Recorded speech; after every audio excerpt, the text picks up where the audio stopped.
नमस्कार दोस्तों, मैं हूँ हाय मौर्य राजू भाई। आप सभी का मेरे यूट्यूब चैनल में स्वागत है। आइए सुनते हैं आज एक रोचक कहानी जो आप लोगों को बेहद ही पसंद आएगा। परी और इंसान का। ये बात बहुत साल पहले की है, बहुत साल पहले की। ये कहानी मैं अपने बुजुर्गों से सुनी थी। अब वो भी नहीं रहे इस दुनिया में, मगर कहानी मुझे आज भी याद है। उस समय बहुत ही गरीबी हुआ करता था, लोग बहुत ही गरीब हुआ करते थे। लोगों के पास उतनी खेती बाड़ी नहीं थी, जंगल ही जंगल थे। जो लोग जंगल काट कर खेत बना लेते थे तो थोड़ा बहुत अनाज होता था, वो भी बहुत मेहनत के बाद, क्योंकि उस समय आज के तरह तकनीक नहीं था, ना ही खाद पानी था, ना ही हर सुविधाएं थी। उस गांव में एक परिवार रहता था।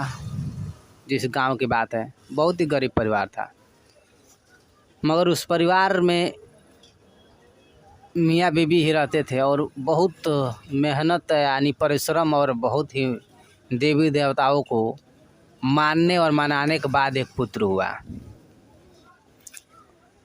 उस पुत्र का नाम था रामचरण, क्योंकि वो राम के मंदिर में मन्नत मांगने से हुआ था, इसलिए उसका नाम पड़ गया था रामचरण। और बहुत ही लाड दुलार प्यार से उसको पाला गया। उसके माता पिता बहुत ही लाड दुलार प्यार से पाले। मगर अभी रामचरण 8-9 साल का ही था, तभी उसके माता पिता दोनों का देहांत हो गया अकस्मात। और उस समय इतना मेडिकल भी नहीं था, ना ही हॉस्पिटल थे, ना ही दवाखाने थे। लोग ये बताए कि इन्हें कोई बीमारी हो गई थी अचानक, और अचानक ही मर गए। फिर सुबह लोग इकट्ठे हुए गांव के। उस समय गांव में बहुत ही व्यवहार से लोग रहते थे, बहुत ही भाईचारे से, बहुत ही लाड प्यार से सभी लोग एक साथ मिलकर रहते थे। तो रामचरण के माता पिता का देहांत हो गया और उन्हें लोग कुछ ही दूरी पर नदी है, वहाँ ला कर अंतिम संस्कार कर दिए। अब रामचरण ठहरा अकेला। वो चला गया अपने नानी के घर, क्योंकि 8-9 साल का बच्चा तो अकेले रह नहीं पाएगा, खाना फाना बना नहीं पाएगा। तो अपने नानी के घर रहने लगा। और उसके नानी का घर एक नदी है, उसका नाम नहीं, लेकिन बड़ी सी नदी है। उस नदी के पास ही था जो गांव, उसी गांव में उसके नानी का घर था। और कुछ ही दूरी पर जंगल थे। और जंगल आज भी है वहाँ पे, ऐसी बात नहीं है, जंगल आज भी हैं। आज भी बहुत ही कम ही लोगों ने जंगल को काट कर खेत बनाया है, बल्कि जंगल आज भी मौजूद है। नदी भी आज भी नदी मौजूद है। तो रामचरण वहाँ रहने लगा। उस समय स्कूलें भी ज़्यादा नहीं थी, लोग बहुत ही कम पढ़े लिखे होते थे। तो रामचरण बकरी चराने जंगल में जाया करता था, कभी नदी किनारे जाया करता था। लेकिन बकरी चराने वो जब जाता तो अकेले ही जाता था। 8-9 बकरियां थी उसके नानी के, वो लेकर जाता और अकेले ही चराता था, अकेले रहता था। और दोपहर का खाना उसकी नानी गमछे में बांध देती थी और पानी नदी से ही भर के पी लेता था रामचरण। उसकी उम्र धीरे धीरे गुजरने लगी और बड़ा होता गया, मगर उसे गांव के लोगों के बजाय जंगलों और नदियों से प्यार होने लगा था। वहीं पर ज़्यादा समय व्यतीत करता। रात में भी खाना खा के अपने नानी घर से और नदी के किनारे, बहुत पहले पत्थर हुआ करते थे, आज भी हैं, पत्थर से ही बांधे जाते हैं, उसी पत्थर पे वो सोता था। कुछ दिन बीते, कुछ साल बीती और उसका आदत हो गया। अब नदी ही उसका घर समझ लिए हो गया। केवल वो खाना खाने और कुछ ही टाइम के लिए अपनी नानी के पास आता था। अब बकरियाँ लेकर चला जाता था रात में। शाम को फिर बकरियाँ अपने नानी के घर पहुंचा के फिर वापस चला जाता था। एक रात वो सोया था और अजोरिया, जिसे हम लोग कहते हैं चांदनी रात हिंदी में कहते हैं, भोजपुरी में अजोरिया कहते हैं, अजोरिया रात था। और वो नदी पर अपने गमछे को तकिया लगा के सोया था। सर के नीचे गमछे को मोड़ के और वो तकिया लगा लिया था, सोया था और आंखें उसकी वैसे खुली थी, नींद नहीं आ रहा था। वो आसमान की तरफ देख रहा था। आसमान की तरफ देखकर और तारे गिन रहा होगा या कुछ सोच रहा होगा। वो उस समय उसका क्या कर रहा था ये पता नहीं, लेकिन हाँ ये लोग बोलते हैं कि वो ऐसे सोया था और वो आसमान की तरफ ही देख रहा था। और कुछ समय बाद उसे महसूस हुआ कि मेरे बगल में कोई बैठा है। तो वो सोचा कि अरे कोई जानवर होगा। तो फिर वो पैरों की से घुंघरू की आवाज़ सुनाई दी। पैरों में जैसे घुंघरू लोग पहले पैरों में घुंघरू वाले पायल लोग पहनते थे, जो चलते थे तो बहुत छम छम छम छम बजती थी। वही वो उसकी आवाज़ सुनाई दी। तो घूमकर सर घुमा के देखा तो एक लड़की खड़ी थी जो बेहद ही खूबसूरत थी और उसके पंख भी थे। लोग यही बताते हैं मगर तो मुझे विश्वास नहीं हो रहा कि उसके पंख होंगे। एक खूबसूरत लड़की ही थी मान लीजिए, चाहे उसे आप कुछ भी कह लीजिए, परी कह लीजिए, अप्सरा कह लीजिए, चाहे जो मन आए वो कह लीजिए। लड़की थी तो ये उठकर बैठा और उसे देखने लगा। लड़की धीरे से पास आई उसके, तो पूछा तुम कहाँ से आई हो, यहाँ क्या कर रही हो। उस समय लोग बहुत ही नदी में डूब के जान देते थे। तो ये सोचने लगा कि कहीं ये डूबने तो नहीं आई है, किसी दूसरे गांव की होगी। उस समय बहुत नदी में कूद के लोग जान देते थे। तो ये पूछने लगा कहाँ घर है तुम्हारा, क्या नाम है, कहाँ आई हो। तो बोली मेरा घर इस पृथ्वी पे नहीं है, मैं आसमान से आई हूँ, मेरा लोक अलग है। मैं आप लोग क्या कहते हैं क्या नहीं, लेकिन मैं इस दुनिया इस लोक की नहीं हूँ, मैं पृथ्वी लोक की नहीं हूँ। तो घबरा गया। वो बोला कि चुड़ैल हो क्या, भूत हो क्या। वो उठकर एकदम चौंक गया। बोली नहीं नहीं नहीं, तुम डरो मत, चौंको मत, मैं भूत नहीं हूँ, मैं चुड़ैल नहीं हूँ, मैं तुम्हें मारूंगी नहीं। मैं तुम्हें जब भी इधर आती हूँ घूमते हुए तो तुम्हें देखती हूँ कि तुम यहीं पर सोए हो, यहीं पर बैठे हो, कभी जंगल में तुम मिलते हो, लेकिन मैं तुम्हारे सामने नहीं आती थी, लेकिन आज आई हूँ तुम्हारे सामने।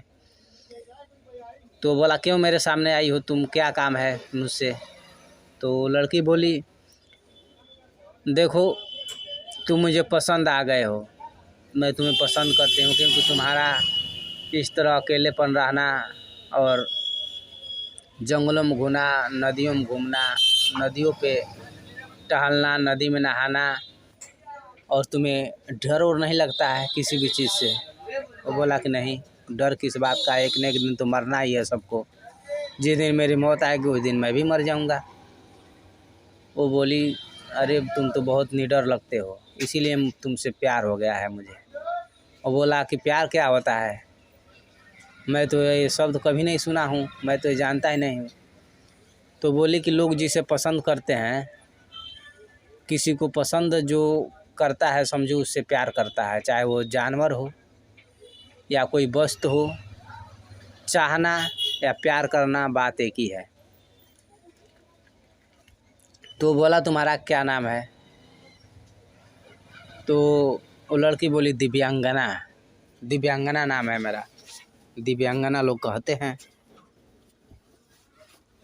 अब धीरे धीरे लोग आपस में दोनों बैठ गए एक ही पास और बातें करने लगे। और बातों में पता चला कि 8-9 साल की उम्र में ही उसके माँ बाप का देहांत हो गया था, वो अकेले है, अपने नानी घर रहता है। फिर तो अब रोज़ नदी पे उन लोग का मिलना हो गया।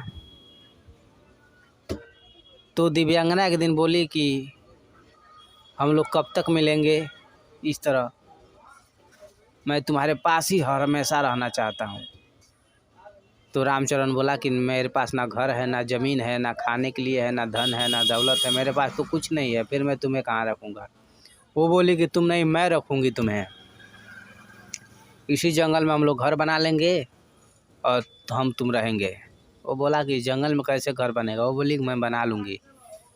तो फिर वो लोग चले गए और ये रामचरण बोला कि ठीक है मैं कल आऊँगा शाम को, और शाम से ही हम लोग रहेंगे। मैं अपने नानी से बोल दूंगा कि मैं अब अपने गांव जा रहा हूँ या कहीं जा रहा हूँ परदेश। फिर रामचरण खार आया, शाम को अपनी नानी से बोल दिया कि मैं परदेश जा रहा हूँ, तुम लोग मुझे ढूंढना मत, और मैं अब आऊँगा नहीं जल्दी। नानी बोली कि अरे तुम कहाँ जाओगे बिना पैसे वैसे के, और कहीं तुम्हें कुछ हो गया तो। बोला कि तुम चिंता मत करो नानी, मुझे कुछ नहीं होगा, मैं जब भी तुम लोगों से मिलने का मन होगा मैं चला आऊँगा। नानी बोली ठीक है तुम्हारी मर्जी। और वो गया जंगल में। उस रात उन लोगों का घर, अब तो अप्सरा थी या परी थी, जो भी थी भाई, जादू वाली थी, उन लोगों का घर द्वार हो गया, ऐसे रहने लगे और उनके बच्चे भी हो गए। तो रामचरण बोला बच्चों को शिक्षा तो देना ज़रूरी है, और उस समय स्कूलें बहुत दूर दूर हुआ करती थी, इक्का दुक्का स्कूल हुआ करते थे। तो बोले कि हमें तो शहर में जाना पड़ेगा, घर बनाना पड़ेगा, फिर तुम्हें कोई रोज़गार करना पड़ेगा, तब तो शिक्षा दी जाएगी बच्चों को। 2 बच्चे हुए थे उनके। रामचरण बोला ठीक है। तो फिर वो लोग उस घर को छोड़कर और कहीं सिटी में चले गए थे। नाम याद नहीं है क्योंकि लोग ऐसे ही बताते हैं, नाम उस समय नहीं बताया करते थे, कहानी सुनाते थे तो। और वो दोनों रहने लगे, बच्चे पढ़ने लगे, और धीरे धीरे रामचरण मिठाई की दुकान कर लिया, क्योंकि पैसा तो आना चाहिए था। अब ये नहीं कि अगर जादू का पैसा है तो लोग सोचेंगे यार कुछ करता नहीं है ये, और इतना पैसा इसके पास कहाँ से आता है, क्योंकि लोग तो हमेशा दूसरे की बुराई और दूसरे को देखने में मज़ा आता है, उनके दूसरे को कमियां निकालने में मज़ा आता है कि इसके पास पैसा आया कहाँ से, क्या करता है क्या नहीं करता है। ये तो शुरू से लोगों की आदत है, इसीलिए दिखावटी के लिए उसका मिठाई का दुकान था। और उन लोग का पढ़ाई लिखाई बच्चों का चलता रहा, बच्चे भी अच्छे नौकरियों पे बड़े हुए, तो गए अच्छे नौकरियां करने लगे, बहुएं भी आईं। इसी तरह रामचरण का ज़िंदगी बीतता चला गया। रामचरण बूढ़ा होता गया, और रामचरण जब बूढ़ा हो गया और रामचरण के बहुएं भी आ गईं, लेकिन वो उसकी पत्नी रामचरण की दिव्यांगना बूढ़ी नहीं होती थी, वो थोड़ा जवान ही लगती थी, हमेशा जवान लगती थी। लोगों को यह बात खटकने लगी कि रामचरण इतना बूढ़ा है, बीबी की जवान है, बात क्या है। और लोग आपस में कानाफूसी करने लगे और बहुओं के कान भरने लगे। तो बहुएं तो औरत भाई, वो तो कुछ न कुछ कमाल तो करेंगे ही, कुछ कमाल ही किया होगा। दिव्यांगना अप्सरा बोली रामचरण से और बेटों से कि अब मुझे जाने का वक्त आ गया है, सच जानने का तुम लोग को वक्त आ गया है, लेकिन बहुओं को यह सच मत बताना। और अपने बेटों को और रामचरण को सच बताया कि मैं परी लोग से आई हूँ, परी हूँ, और मैं रामचरण से हमेशा देखती थी, इससे प्यार हो गया और शादी हुई, तुम लोग पैदा हुए, अब तुम लोग अपनी ज़िंदगी खुशी से बिताओ, लेकिन जब भी तुम लोग को मेरी ज़रूरत पड़ेगी तो मैं आ जाऊंगी। यह शब्द बोलना 11 बार, मैं तुम लोग का मदद करने के लिए आ जाऊंगी। और रामचरण तो बूढ़ा हो गया था। ऐसे दिव्यांगना अप्सरा, दिव्यांगना जो लड़की थी जिसका नाम था, ये मंत्र देकर और उस रात चली गई। कुछ ही दिन के बाद रामचरण की मौत हो गई, रामचरण का अंतिम दाह संस्कार हुआ। फिर उन लड़कों का क्या हुआ है तो कोई पता नहीं। कहानी हमारे बुजुर्ग इतना ही सुनाए थे, उस कहानी को मैं आप लोग को सुना दिया। अब आप लोगों को पसंद आया हो तो लाइक कमेंट कीजिएगा, मेरे चैनल को सब्सक्राइब कीजिएगा, और ऐसे ही कहानी सुनने के लिए मेरे चैनल पर मेरे साथ बने रहिएगा।